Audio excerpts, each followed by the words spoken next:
আজকে আরেকটি দল একইভাবে 24-এ জনগণের রক্তাক্ত গণ অভ্যুত্থানকে নিজেদের পকেটস্থ করে সেখান থেকে ফায়দা নোটার চেষ্টা করছে। বাংলাদেশ 2-3 দিন আগে দেখলাম জনাব শামসুজ্জামান দুলুর সাথে মিরপুরের এক এমপি বাতেন সাহেব উনি একটা টক শোতে গিয়ে উনি প্রকাশ্যে বলছেন পাকিস্তান ভালো। 1971-এর প্রসঙ্গ টানার কারণে তিনি ঠেলে বেগুলো চলে গেলেন। কেন? 1971 সালে যদি বাংলাদেশ প্রতিষ্ঠা হয়েছিল, তারপরে বারে বারে বাংলাদেশকে রক্ষার জন্য বহু আন্দোলন হয়েছে, আরো আন্দোলন প্রয়োজন হলে বাংলাদেশের মানুষ করবে, কিন্তু 1971 সাল এবং মহান মুক্তিযুদ্ধকে কেউ ভালো করে দেখবে আর আমরা শহীদ আদর্শের শহীদরা সেটা আমরা ছেড়ে দেখবো। কথা বলতে চাই, এই বাংলাদেশের জন্ম হয়েছিল 1971 সালে মহান মুক্তিযুদ্ধের মাধ্যমে। এটাই আমাদের অস্তিত্ব, এটাই আমাদের পরিচয়। 1971 সালের যুদ্ধের মাধ্যমে আমরা স্বাধীন ভূখণ্ড পেয়েছি, আমরা মানচিত্রে একটা দেশ পেয়েছি, আমরা একটা পতাকা পেয়েছি, আমরা একটা স্বাধীন সার্বভৌম রাষ্ট্র পেয়েছি। অতএব এর সাথে কোনো ধরনের কম্প্রোমাইজ হবে না। যারা বিগত দিনের 24-এর যে রক্তাক্ত গণ অভ্যুত্থান হয়েছিল, সেই গণ অভ্যুত্থানের অন্যতম একজন যোদ্ধা আপনাদের সংসদ সদস্য, আপনাদের নিশ্চয়ই মনে আছে ঢাকায় যখন ছাত্র নেতাদেরকে গ্রেফতার করে নিয়ে যাওয়া হয়েছিল, বিধির হেফাজতে নিয়ে তাদের থেকে মুচলেখা নিয়ে আন্দোলনকে প্রত্যাহার করার জন্য চাপ প্রয়োগ করা হয়েছিল। সেই সময় হাইকোর্টের সামনে রাজপথে মাননীয় সংসদ সদস্য জনাব বাহাদুদ্দিন খোকন বুক চিতিয়ে পুলিশের গাড়ির সামনে দাঁড়িয়ে সেই ছাত্রদেরকে ছাড়ানোর জন্য তিনি যে ভূমিকা নিয়েছেন, সেটা কি আন্দোলন নয়? বিগত 17 বছর যাবৎ বিএনপি এবং সকল সমমনা দল যারা যুগপৎ আন্দোলন করেছে, তাদের কাঠগিরি আন্দোলন করেছে, সেই সময় যে শত শত হত্যাকাণ্ড হয়েছে, গুম খুনের শিকার হয়েছে, ইলিয়াস আলী, চৌধুরী আলম সহ বহু নেতৃবৃন্দকে গুম হতে চেয়েছে, সেটা কি এই 24-এর গণ অভ্যুত্থানকে ত্বরান্বিত করার জন্য, তার প্রেক্ষাপট রচনা করার জন্য কোনো ভূমিকা রাখে নাই? অবশ্যই রেখেছে। যে কথাটি আমাদের মাননীয় সংসদ সদস্য বলে গিয়েছেন, আন্দোলনটার সূত্রপাত হয়েছিল সেই সময় ছাত্র আন্দোলনের মধ্য দিয়ে। পরবর্তীতে বাংলাদেশের আপামর জনগণ সেখানে 4 বছরের শিশু পর্যন্ত রেহাই পায় নাই। 7 বছরের শিশু মায়ের কোলে সে গুলিবিদ্ধ হয়ে নিহত হয়েছে। শিশু তার বাড়িতে এবং তার যে কি বলে জান্নাতি উকি দিয়ে রাজপথের মিছিল দেখতে মুখ বের করেছিল, সেও গুলিবিদ্ধ হয়েছে, হেলিকপ্টার থেকে গুলিবিদ্ধ হয়ে মারা গিয়েছে। কিন্তু বাংলাদেশের জনগণ দমে যায় নাই।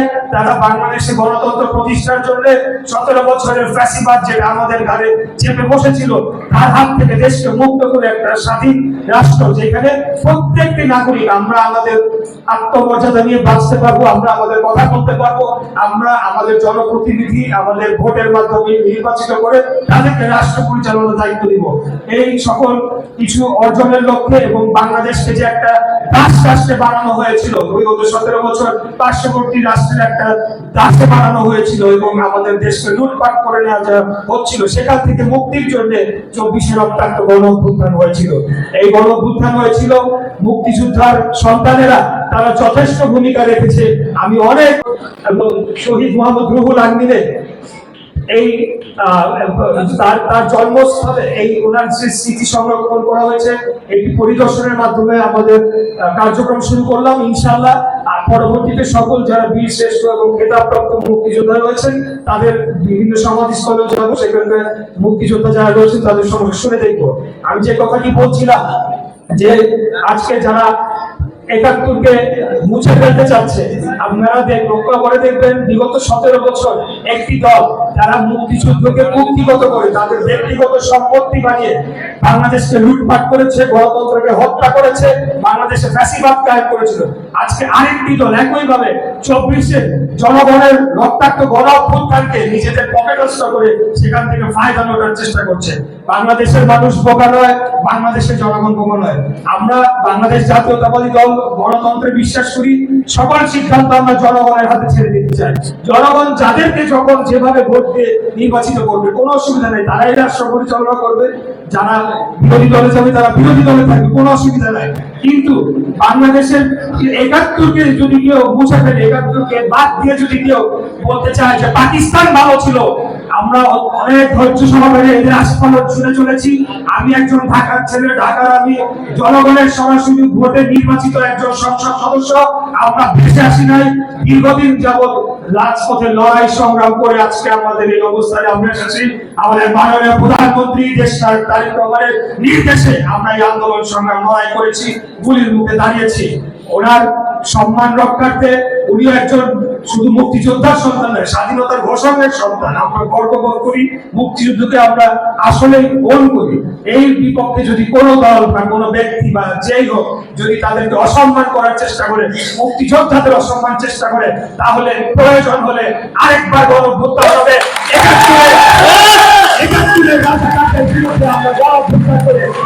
পাকিস্তান বানাতে হবে, কিন্তু মুক্তিযুদ্ধকে অসম্মান আমরা করতে দেব না, বাংলাদেশকে আমরা অসম্মান করতে দেব না।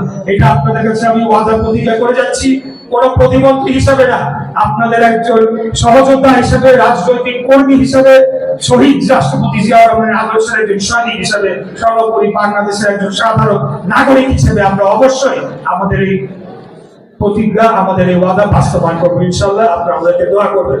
আরেক সর্বোপরি আমি আমার বক্তব্য এখানে শেষ করছি। আমাদের অন্য একটি অনুষ্ঠান রয়েছে, সেখানে বীর মুক্তিযোদ্ধা অপেক্ষা করছেন। আমি প্রয়োজনে আপনাদেরকে সাথে স্বল্প পরিসরে আবার বৈঠক করে মুক্তিযোদ্ধাদের যে বীর নিবাসের একটা সমস্যার কথা বলা হয়েছে, এই বিষয়ে আমরা কাজ করছি। আপনারা জানেন যে বিগত দিনে ফ্যাসিবাদী আওয়ামী লীগ সরকার তারা অনেক অমুক্তিযোদ্ধাদের মুক্তিযোদ্ধার তালিকায় অন্তর্ভুক্ত করেছিল, যার মাধ্যমে অ্যাকচুয়ালি মুক্তিযোদ্ধাদেরকে কিন্তু অসম্মানিত করা হয়েছে। এখন আমরা ভুয়া মুক্তিযোদ্ধা শব্দটির আগে ভুয়া শব্দটি জড়িত হয়ে গেছে। এটা কোনোভাবে একজন মুক্তিযোদ্ধার সন্তান হিসেবে আমার কাছে ভালো লাগে না। তাই আমরা এই তালিকা নিয়েও কাজ করব। ইতিমধ্যে প্রায় ৬,০০০-এর অধিক অমুক্তিযোদ্ধাকে সেই মুক্তিযোদ্ধার তালিকা থেকে বাদ দেওয়া হয়েছে এবং জাতীয় মুক্তিযোদ্ধা কাউন্সিল এই কার্যক্রমটি চলমান রেখেছে। বীর নিবাসের বিষয়টি আমরা খতিয়ে দেখব।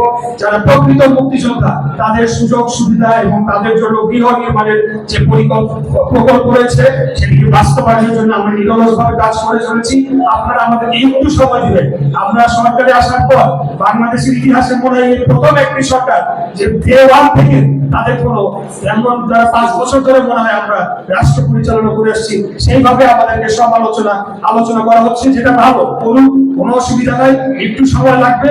17 বছরের যে জঞ্জাল সেটিকে দূর করে আগামী দিনে সত্যিকার অর্থে জনগণের সরকার, জনগণের প্রশাসন, জনগণের সংসদ প্রতিষ্ঠার জন্য আমরা কাজ করে যাব।